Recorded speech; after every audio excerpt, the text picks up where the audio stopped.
Welcome back, WNST, Towson, Baltimore, and Baltimore Positive. We are merging the hats with the Wake and Bake Taharka ice cream made here in Baltimore, Maryland. And this guy today, I guess we have local people. We'd love to take them to State Fair for the chicken and waffles or the shrimp and grits, or across the street to El Guapo for a quesadilla, or maybe to Fadley's downtown for delicious crab cake, maybe some mac and cheese, and the 5 different kinds of soups that Damien Hahn bragged to me about last week. And you can ship those crab cakes from anywhere in the world.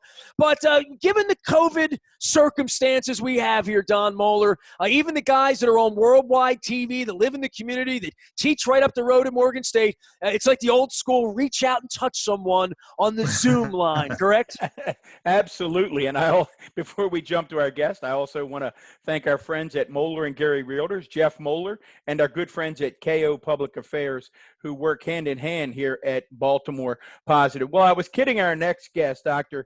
Jason Johnson from Morgan State University, professor of politics and journalism and national contributor to the GRIO, that this must feel like the middle of the night to him, because I turn on my TV in the morning at 6 a.m. and there he is with Joe and Mika. So, Jason, welcome to Baltimore Positive. Thank you so much. Yeah, I've like, this already feels like a half day because I've been up so early. But you know, it's funny. It pales in comparison. I was talking to a friend of mine about this morning.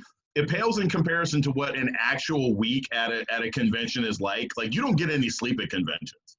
Like, you're on air or you're on call all day, and you go to bed late because you're out like finding stories and partying. So you know, I'm pretty much on schedule for where I was 4 years ago. Well, let's start, Jason. Let's jump right in, because I know you work, not only because you have to show up and talk about it in the morning, but you're a junkie like the rest of us. So you were tuned in last night. Let's start talking about the first day of the Democratic convention. And let's start at the end, because that's what everyone's talking about this morning. The most popular woman in the world who hates politics did it again, did she not? Yeah, look, I'm always very careful about, saying, oh, black people are such great speakers. It's almost sort of a stereotype on some levels when it comes to politics. But one thing about Michelle Obama's speech last night, the former first lady, is it is amazing to me. She has been in the public eye for 12 years now, right? 12 years. That's a lot of time. And yet she has retained the same sort of detached, normal person feeling towards politics of a lot of my friends who don't do this for a living. Like, she literally just got on stage, and I feel like what we heard, 60% of that, probably sans profanity, sounded like her having a conversation with one of her friends on the phone. God, I hate this stuff. Boy, this is annoying. But you know what? We got to vote. Like, that's what made it sound organic. It didn't sound like performance art. It was really her just saying, like, look, I don't get into this stuff, just because it makes me feel good. We've got real problems going on. And I felt that her sort of critiques of Trump were fantastic. I thought that the language was exceptionally well put together. I mean, I mentioned this morning, you probably saw me, Don, but when she kept saying, Joe Biden knows how to listen and Donald Trump doesn't listen. Like, my married female friends were like, yes, a man who doesn't listen, it drives me nuts. Like that was, she had the language. And then, when she was talking at the end, another Maryland reference, but when she was saying, like, Trump's just not that, I mean, it made me think of Toni Braxton's song, like, he just wasn't man enough for the job. Like, it was just like, I could have heard that in the background. He's not man enough to be president. So she was just fantastic. I was really, really impressed. It was such a natural, organic kind of conversation. It was a good way to end the night. Well, Jason, boy, you nailed that, because it's funny. A week or two ago, when I saw she had started her podcast on Spotify, simply called the Michelle Obama Podcast.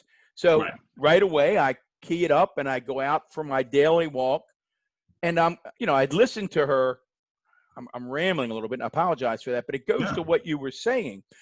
I remember when her book Becoming came out. Now, I like to read books rather than listen to books. My daughter, who happens to be an elementary school principal, calls me and she says, Dad, I know you don't like audio books. Do me a favor.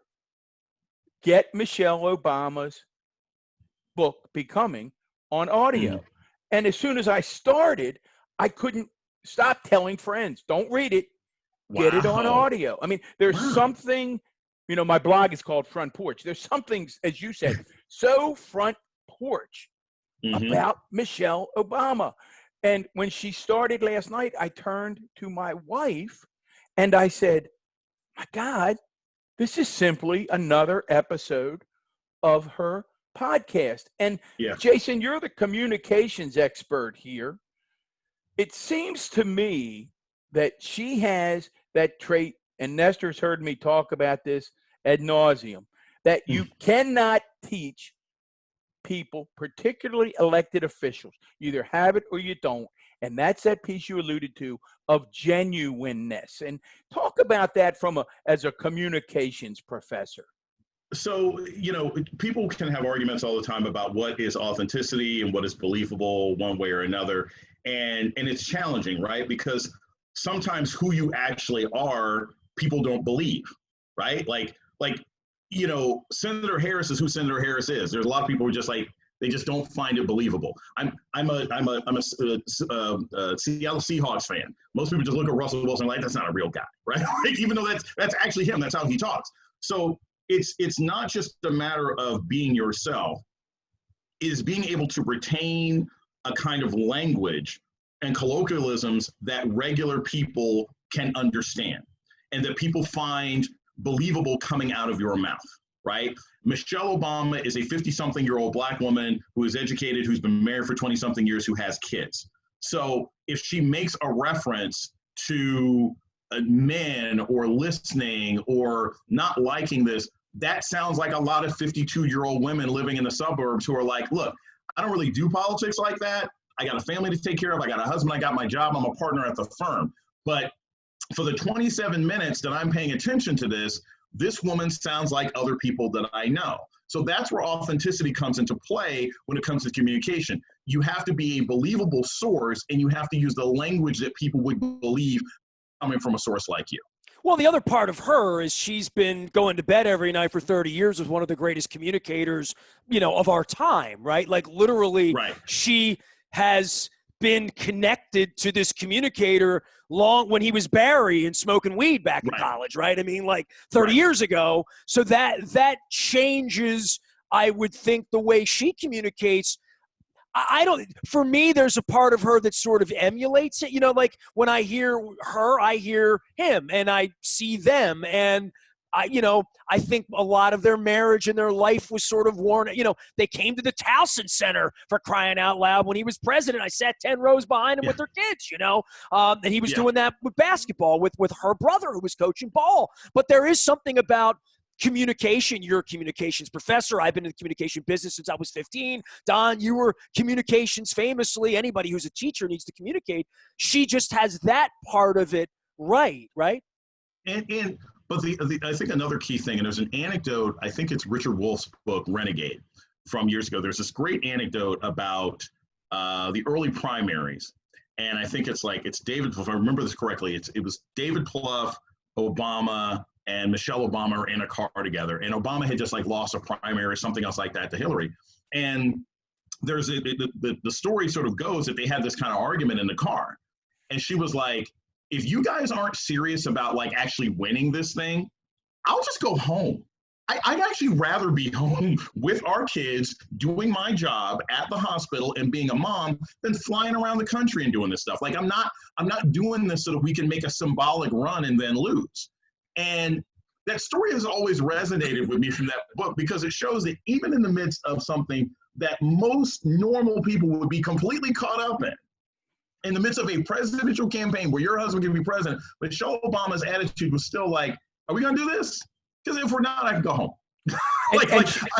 I'm fine with that. You know, and that reminds me, Jay, boy, you really are touching you're hitting all the notes, because I'm also reminded when you tell that story of the story that the President Obama tells on himself about that iconic moment that none of us will ever forget, where he breaks into Amazing Grace at the funeral in South Carolina. And I was there. You were at the wow. Then I want you. We're going to ask you to. Clem Pinkney was one of my oldest friends, the pastor of AME. So that was I was there personally.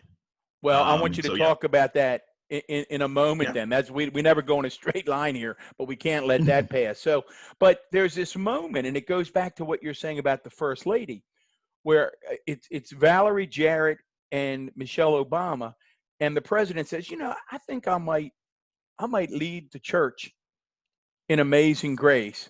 And Michelle goes, I wouldn't do that. And he's sort of like, what do you mean you wouldn't do that? I think it'll mean something. And at the end, Valerie Jarrett's sort of on the fence, and she goes, I'm torn. And he said, well, I'll just get a feel of the church. But this honest, there's just no baloney in their relationship.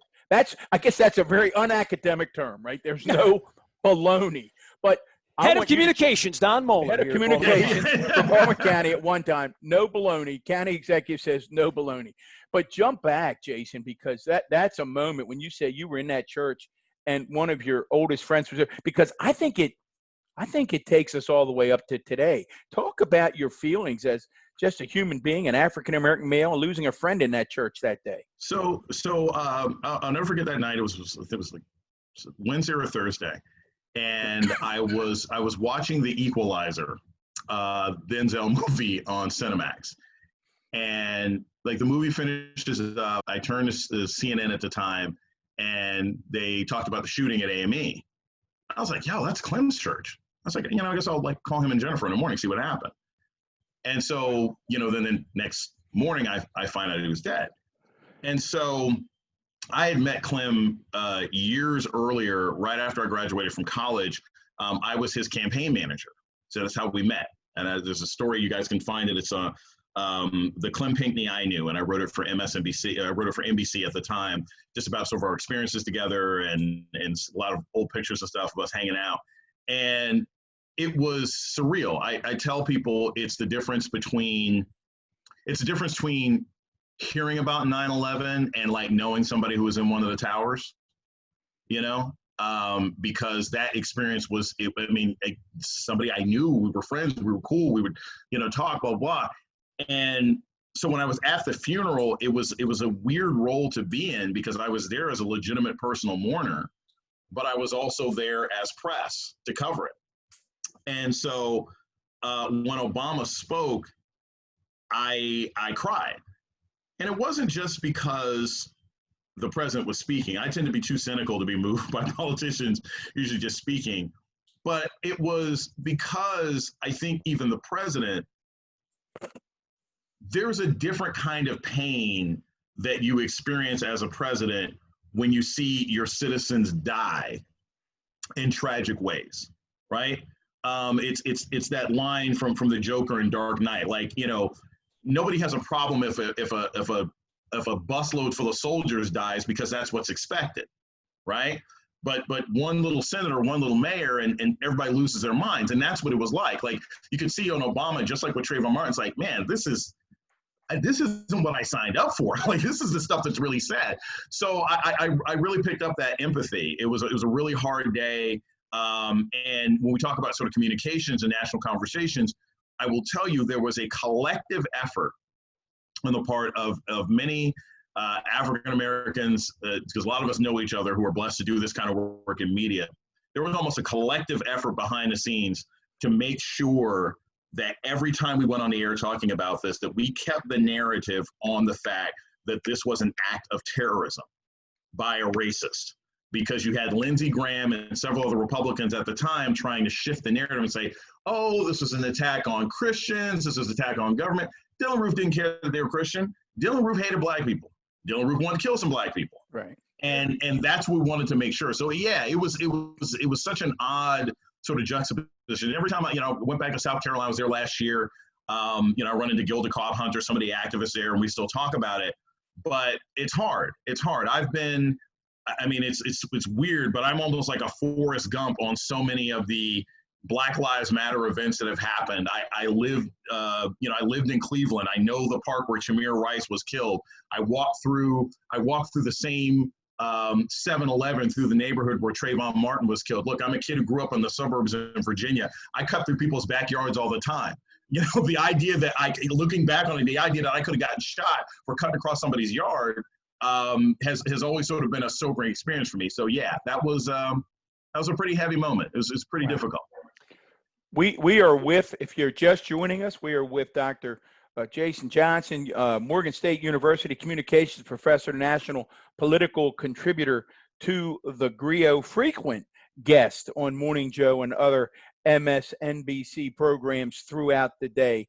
Jason, let's jump back, and I know that there's so much to talk about. Let's go back to the first night of the convention again. Because I want you to react to some text that I got last night. Okay. I got some text from some of my progressive friends in the first hour who said, I'm getting a little nervous that, and I can tell by your giggling, where I'm going to go. I'm getting a little nervous that the first hour is so focused on the police and Black Lives Matter and the protest. I'm all in, but I'm afraid we're going to turn off middle America in those swing states. And I got more than one of them, and I'm thinking, boy, it's not hitting me that way. Right. I was touched by the national anthem and all the diversity in the national. This is one of the problems, Don, how it's hitting you. We're on the team. Well, I already know who I'm voting for, right? That's what I want to ask Jason. Should those folks be concerned about middle America and the first hour of that convention, or is that just noise, Jason? No, they shouldn't be concerned at all. Oh my God! Look, let me tell you, as a political scientist. So my doctorate is in political science at the University of North Carolina at Chapel Hill, the school that just had to close because they didn't know how to manage COVID. But they kept the money, by the way. I want to point that out. They did keep the tuition money. Yes, they didn't keep the tuition money. And my area of expertise is actually campaign management. That's what I wrote my doctorate in, the difference between what political science tells you to do and how campaigns actually run. And the funny thing is, and this is right in line with that first hour, okay? First off, most elections are about turnout. They're not really about persuasion anymore, right? The persuasion is not Republican versus Democrat. The persuasion is, do I vote or not? Because most people already know who they're going to vote for. So people who get concerned about, is it going to turn people off? It's like, not really. Most people have already decided, especially because you have an incumbent. But the second thing is, and this can't be overlooked, is that there's also no such thing as undecided voters. It's the biggest load of crap that you ever see on television. I always say, you guys know, Baron Munchausen syndrome. You guys know what that is? So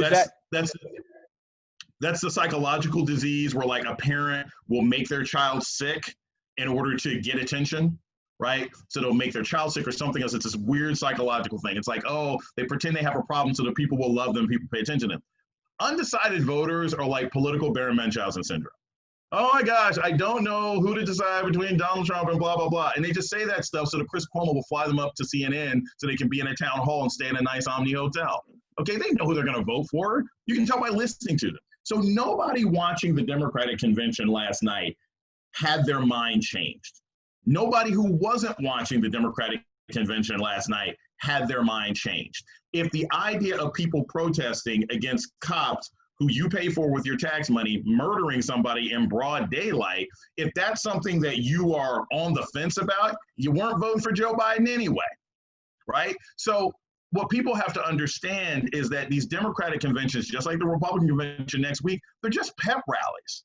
They're not forums. They're not discussion sections. They're pep rallies. So if you weren't feeling the message right last night, then the message wasn't really for you. And I've never believed anyone who says otherwise. There's not one person in America, as great as Michelle Obama's speech was, like, there's not one person in America who was deciding between Trump and Biden yesterday, and Michelle put them over. There's not one progressive in America who decided last night, because Bernie Sanders spoke, that they're actually going to vote for Joe Biden. They made that decision 2 or 3 months ago what they were going to do. Well, let's talk about the actual game, because I'm with you. I've talked about sports for 30 years here. There's what we do, talking about it all week and having Right. everybody else talk about it and who's going to tackle who, and then you go play. Right. The field is tilted when I start to see lock boxes on mailboxes, and mailboxes are the delivery system for said ballots. We have spent a whole week here talking about how to get ballots, how to register. You're in Maryland, I'm in Maryland, you're at Morgan State, Don's in Catonsville, I'm in the city. They're all coming from different places in different ways. And I think there's just a lot of confusion about it. And, I go back to Trump's real MO, which is chaos, right? Like sowing the seeds of chaos throughout the electorate on both sides, how it benefits him and scheming it.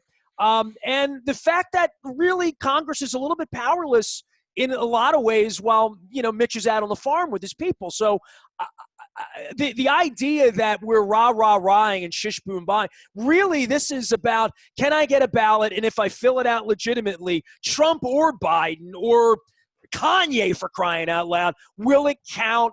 And is this on the up and up? And who's counting the votes? And I think that's on the front burner for both of these conventions, I would think.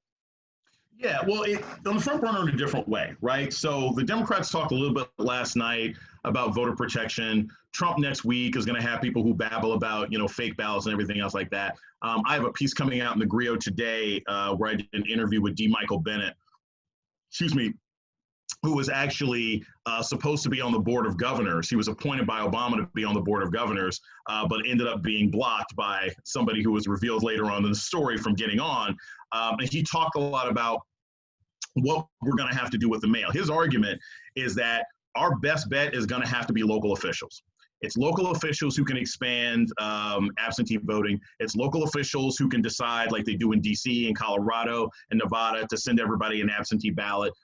So just getting the ballot is going to be dependent on your local officials. Now, what actually happens on election night, and I can tell people this, if you can, register now, get your ballot now, and do one of two things. Either get it now and send it in, or get it now and assume that probably closer to election day, you might be able to drop it off at election center. Because I think what a lot of states are going to do, because look, you've got Republicans, not these national ones who only care about keeping a dictator in power, but you got local Republicans, county commissioners, state senators, governors, and everything else like that, who are like, look, man, like, I get that you're trying to get rid of post offices in Democratic areas, but there's still post offices and it can still gum up the works. And wouldn't you hate to be a Republican county commissioner who ends up losing a race 105 to 98 because so many other people from your home county didn't get to vote, right? Like, yeah, I mean, I really thought, like, if there's anything left that's bipartisan, I mean,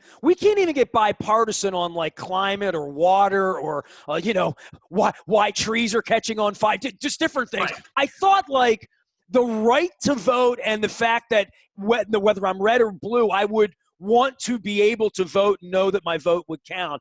And I always say this to the handful of Republican friends I have left that I still have some respect for. I say, he's not just lying to me because I'm wearing a blue hat or a purple hat, or he's lying to you too. You know what I mean? He's lying to everyone. He's repressing your right to vote and your grandmother's right to vote as well. So that's really the weird part, that I think that the other 38 to 42%, depending on what day you wake up, doesn't sort of comprehend that part of it, and they're not outraged as they should be. Well, they're not outraged for a couple of reasons. One, because, and you can see it whether it's voting, whether it's COVID, whether it's the environment, whether it's mass shootings, you have about 35 to 38% of this country who believes it ain't ever going to happen to them. So they don't care, right? They think these things happen to other people. They think mass shootings happen in other neighborhoods. They think that the environment destroying beaches and making it difficult to water your lawn is something that happens on the West Coast. They think that all of these things are going to hurt other people. I used to think that masks only happened like in Asia and the Far East. You're like, that was never going to come here, right? Like, yeah, exactly. So that's their attitude. So they think the same thing about voting. But I think the other important thing to remember, and this is, again, why you have some local Republicans are like, hey, man, we can't really do this, is that you know, Trump's core base, and this is not unique to Trump. Trump is the result of us seeing this. Really, you can go all the way back to kind of Newt Gingrich in '94 and everything else like that. They do not simply disagree with Democrats anymore. They don't just disagree with what they consider to be liberal ideologies. They don't think they're legitimate. They do not think that a democratic government is a legitimate government because it was voted into power by people who they think are fundamentally second-class citizens. You were voted into power by gay people, black people, Latinos, Asians, and college kids, all of whom we don't really think should be able to have an active role in how this country works. So it's not surprising that you have Republicans who are sitting on their hands because to them, they still think, oh, well, you know what? If you're keeping black folk from voting, they shouldn't really count anyway. If you're keeping college kids from voting, they shouldn't really count anyway, unless they're on the field running football for me. So that's why people aren't up in arms. But again, I look, I always say this, you say this in sports, if you're not cheating, you're not trying.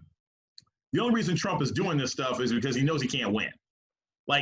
He can't win unless he does this. And they are hoping that they're sophisticated enough for this mail shutdown to work. But I'm telling you, it's only going to result, and I'm sure we can talk about it later. Well, the Ukraine thing worked, right? I mean, the Russian thing worked. I mean, everything that's happened, golfing 400 times, and all of this has worked so far. It's so far so good in sort of getting away with it, right? I mean, having people staying in his hotel, cutting money deals with the Saudis, on the phone, on the plane with North Korea, Russia, Ukraine. All of it's worked, right? I mean, in the same way that we're seeing what's going on in Belarus. So far, so good for him, right? It's worked out. He's still sitting in the chair, even though the people are in the streets going nuts, right?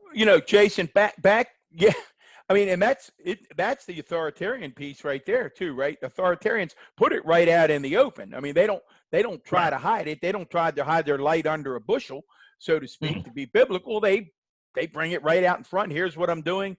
And the other side's going to complain about it. That's because you hate them. I hate them. We all hate everybody.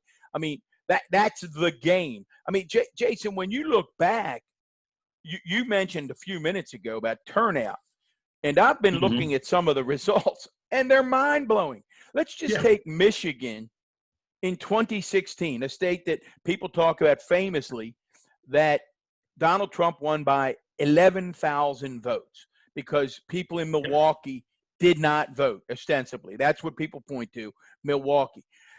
Go back 4 years before. What makes that particularly, and you're the political scientist, what makes that political malpractice, campaign malpractice, is Barack Obama won Michigan by 450,000 votes. Democrats hemorrhaged almost 500,000 votes in 2016. So there's a couple things. And first off, it starts with what I call the Rick, Ron, and Scotts, right? Rick Scott, Scott Walker, Ron Snyder, whatever it is. You had a lot of Republican governors who were doing everything they could to wipe. I mean, there were 170,000 people wiped off voter rolls in Milwaukee, right? 170,000 people. You also had, it was the first presidential election after the gutting of the Voting Rights Act.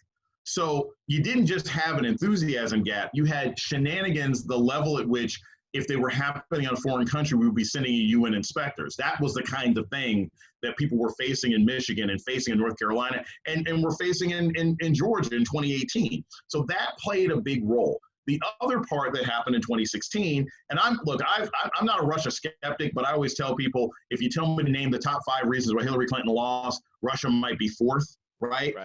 Their most direct impact was WikiLeaks. The stuff they did as far as the hacking was less important than WikiLeaks, which too many people in the media were completely complicit in promoting because they weren't paying any attention. But the thing about it is that you had a lot of people in 2016 who assumed that Hillary Clinton was going to win. She never managed to convince anybody that she was running 5 points behind. And that's what you got to do when you're running for president. You've got to always have people think, we're going to lose, we're going to lose, we're going to lose. And they weren't. They weren't acting like they were going to lose. They were pretty confident they were going to win this thing. So people stayed home. They assumed it was a fait accompli. They decided to pout and vote for a third-party candidate. And then you wake up the next day, between that, cheating, and other things, Donald Trump ends up being the president.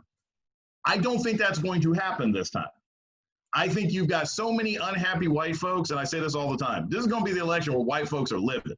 You see some of these early turnout numbers. You see some of these the request for absentee ballots. The one thing you can't do in America is piss off large numbers of white people, and that's what Donald Trump has done. That 171,000 people who are dead, they've got families, they've got friends, they've got coworkers. My brother lost an employee 2 weeks ago to COVID. These guys worked for him for 10 years, died of COVID. And so, meanwhile, I had a guy on my Facebook that, is a peripheral friend of mine. Mm-hmm. Literally this morning, I woke up to, it's a hoax. Like literally, and I'm thinking to myself, I can't believe, I used to respect you, right? Like there are still people. I mean, this is a 60-year-old guy who's been politically active, who's, worked in banks, he figured out the world, thinks legitimately if he came in and sat and had coffee with me, would convince me that this is a hoax. Like I throw my hands up and say, I'm shocked that I still know people that believe this. This is what's kind of nutty to me about that, because look, I am as much a conspiracy theorist as the next person. I'll go down all sorts of strange YouTube corners that probably have me tracked by the federal government at this point. You've been to Roswell? Yeah, I've not been there yet. I've not been there yet. But it's kind of on the list. But here's the thing. Like what I expected when COVID, when COVID really started to take over, is I expected people to say that they think it's man-made. Like that's usually the conspiracy. This was created by the government and George Soros and Israel, that racist, anti-Semitic, crazy nonsense that you hear out there. That's what I expected to hear. It has been weird, Nestor, because I've heard this too. It's been weird to hear people say they think it's a hoax. I'm like, how can you say that these people randomly dying? That's like the people who said that the Parkland shooting was fake or something like that. And I have an old neighbor from high school who was making that same argument. He's like, well, the hardest part for me in the social space is that when you share this for your world, whoever your world is, how many other people see that and either agree or like me say, dude, I just can't associate with you anymore. I mean, This is too important. I've been wearing a mask for 8 months. Your friend's father died. I've got a dozen people who've lost family. I lost a friend of mine that I went to high school with a couple months. So at this point, I just think to myself, where is that circle? And then OANN, whoever the hell they are, asking the president the questions that he gives them. And then they're, Alex Jones is yelling at kids in parks last week. I see this. Guys, we cannot believe it. And again, I want to come back to that and push back a little bit on who these folks are. And if you're just joining us, we're pleased to have Dr. Jason Johnson, professor of communications, political science at Morgan State University, national political contributor to the GRIO, and frequent guest on Morning Joe and other MSNBC shows throughout the day. Guys, we can continue. They make me crazy. They make my head explode too. But then I look back recently at an election, and Jason, I need you to talk me off the ledge, where a QAnon conspiracy advocate is now going to Congress. So that's not a couple of whack jobs in the basement. She's going to be in Congress. I think she went to Roswell, I'm pretty sure. What the hell is going on, Jason? What is that? What's that about?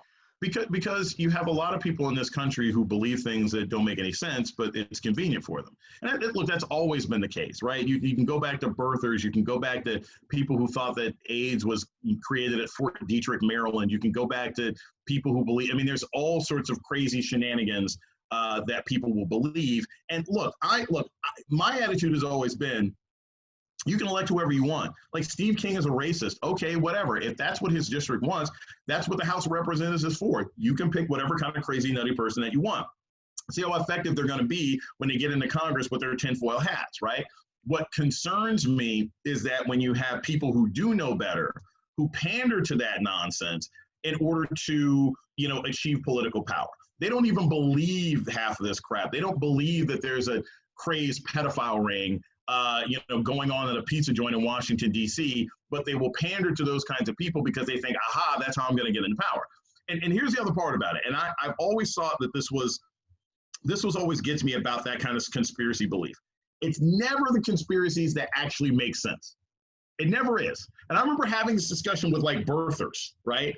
if you go back to birthers, like, 8 years ago, whatever it is, when Barack Obama was going for office, I remember having a debate on a radio show with this guy who was a birther, blah, blah, blah. And I said, if you told me that Barack Obama wasn't born in the United States, and the fact that he's been able to get this nomination and get this far is a reflection of the fact that all of our elections are a complete sham, and that the Illuminati and New World Order just picks the president, I would listen to that. Okay. That I can hear that out. What I don't believe is that Barack Obama was born in another country and managed to fool Hillary Clinton during the primary, the FBI, and the entire Republican Party, but you and Scooby and the rest of your friends in the back of a van figured this out? That's the part I don't believe. Like, no. Well, no. and then last week, once they figure out how to pronounce Kamala, right? That, I mean, she wasn't anointed. Was it 2 hours? How long did it take for them to come up with that? Right.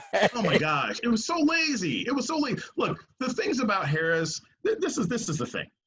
Harris has a pretty darn clean record.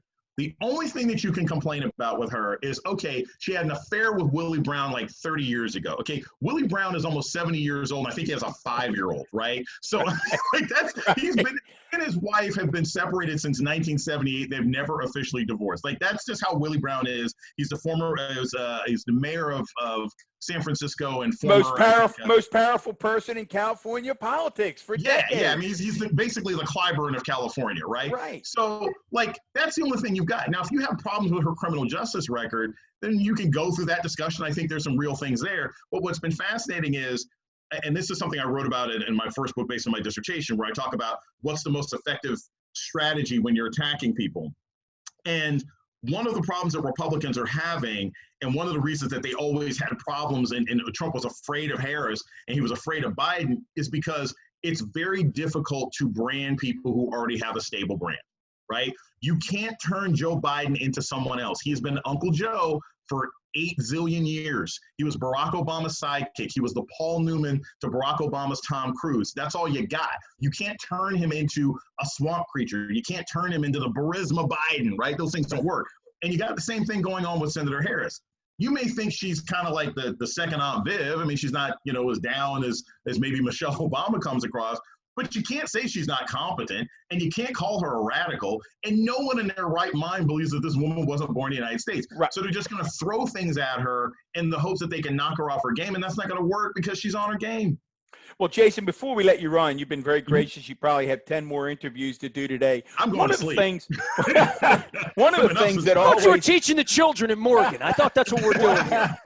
One of the things that we always hear about, a lot of people are writing about it, is that there's a significant difference. We all know that the African-American vote is the backbone of the Democratic Party. Has been, always will be.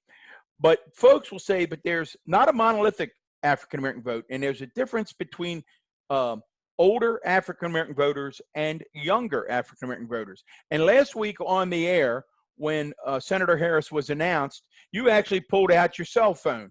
And yes, you began to read some text messages from students who were weighing in right away. And I found that interesting. So really it's a two-part question. Talk about the reaction of your students to the selection of Senator Harris, and then talk about this perceived difference between younger and older African-American voters.